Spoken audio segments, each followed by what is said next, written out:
J.D. Vance is now the conservative vice president in Trump's second cabinet, but the person he is today doesn't match the one his old friends remember. Before becoming a senator and stepping into this high-profile role, he showed a very different side, one that many of his old friends say doesn't match the image he presents today. Everyone wants to know whether JD's gonna run for office. Who's everyone? And yes, some of this may come as a surprise, but not to everyone. For those who knew him back then, it's more a story of evolution, or some might say, transformation. Take his marriage to Usha Vance, for instance. She was a registered Democrat and even supported Hillary Clinton until 2014. Back in those days, both JD and Usha weren't exactly Trump fans. I'm a never Trump guy. I never liked him. JD himself once admitted in a 2016 interview with NPR's Terry Gross that he might have to hold his nose and vote for Hillary if Trump looked like a sure winner. I'm going to vote third party because I can't stomach Trump. I think that he's noxious and is leading the white working class to a very dark place. At that time, JD was still just the author of the best-selling memoir Hillbilly Elegy and hadn't yet entered politics, and friends say his views were very different from what we see today. Back then, he even held some more liberal, supportive positions, like with a transgender friend from Yale Law School, Sophia Nelson. He went out of his way to be there for her, even bringing homemade cookies after her surgery. Sophia later shared around 90 emails and texts from 2014 to 2017 with the New York Times, offering a glimpse into a side of JD that contrasts sharply with his current public image. In one, he apologized for the way he described her in his book, writing, "I recognize now that this may not accurately reflect how you think of yourself, and for that I am really sorry. I hope you're not offended, but if you are, I'm sorry. Love you, JD." Well, again, the JD Vance that I was friends with, he might not have always agreed with me. We certainly, again, had our differences. And I didn't always agree with him, but we knew how to talk to each other respectfully with kindness and compassion. He also expressed sympathy for Michael Brown, the teenager killed by police in Ferguson, Missouri in 2014. "I hate the police," he wrote to Nelson. "Given the number of negative experiences I've had in the past few years, I can't imagine what a black guy goes through."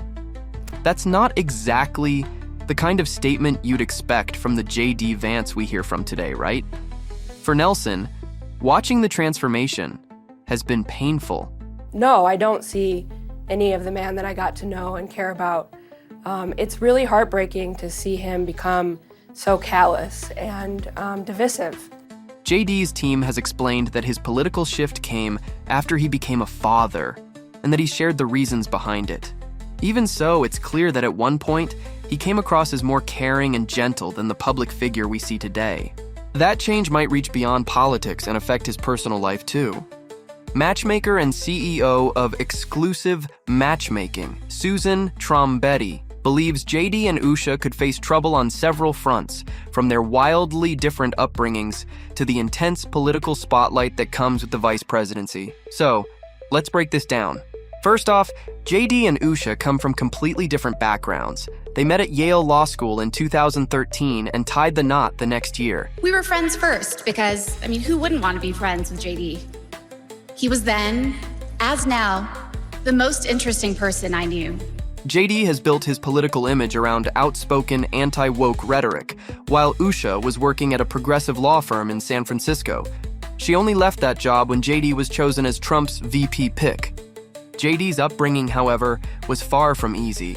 He grew up in the Rust Belt of Ohio, in a home that was anything but stable. Raised mostly by his grandmother, JD had to navigate life with a mother who struggled with substance abuse.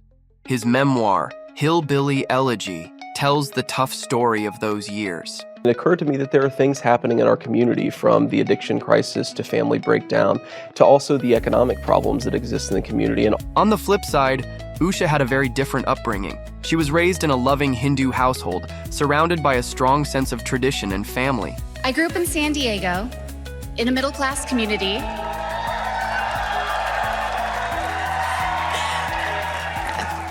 With two loving parents, both immigrants from India.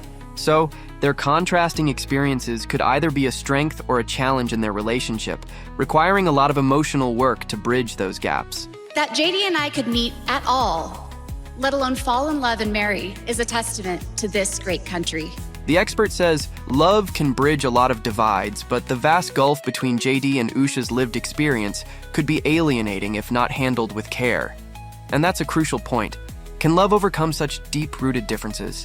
Speaking of deep-rooted issues, JD's childhood trauma might be another challenge for their marriage. Conflict resolution is key to any healthy relationship, and JD's background seems to have left some emotional scars.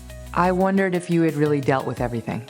That's a really good question. I've never been asked this. I think that the honest answer is that I probably haven't dealt with everything.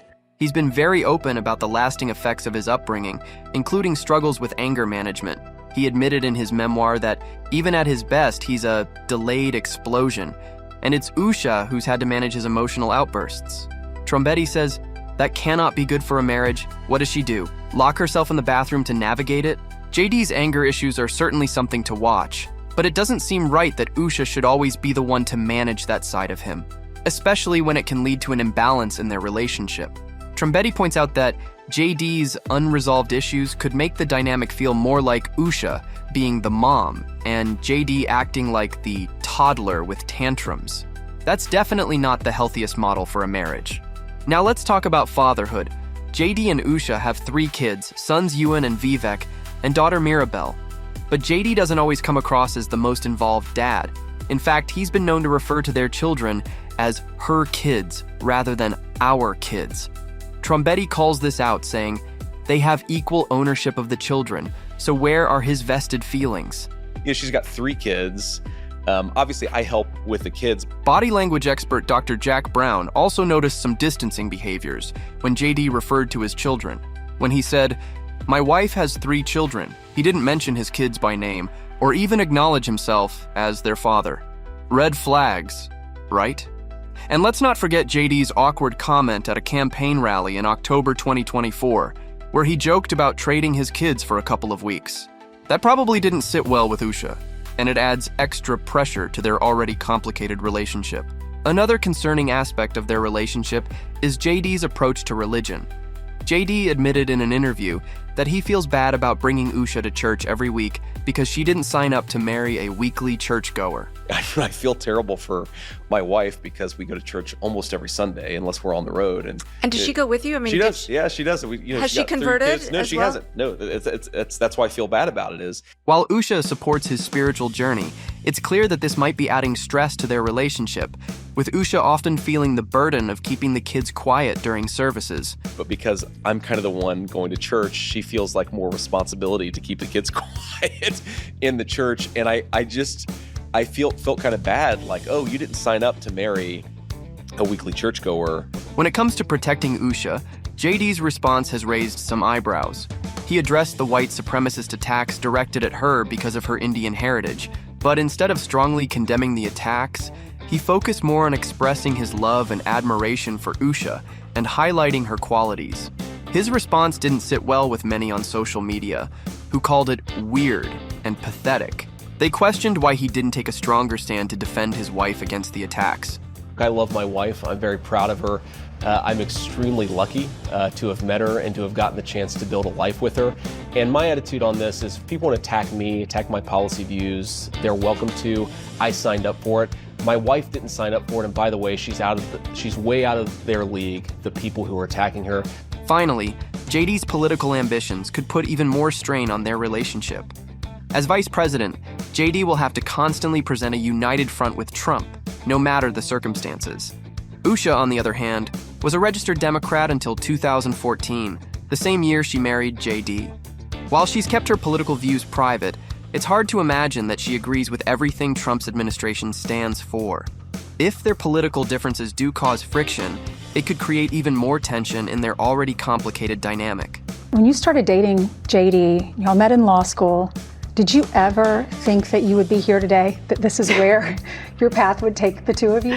Oh, no way. That really wasn't on my mind at the time. The pressure's definitely on for JD and Usha, but no marriage is perfect, right?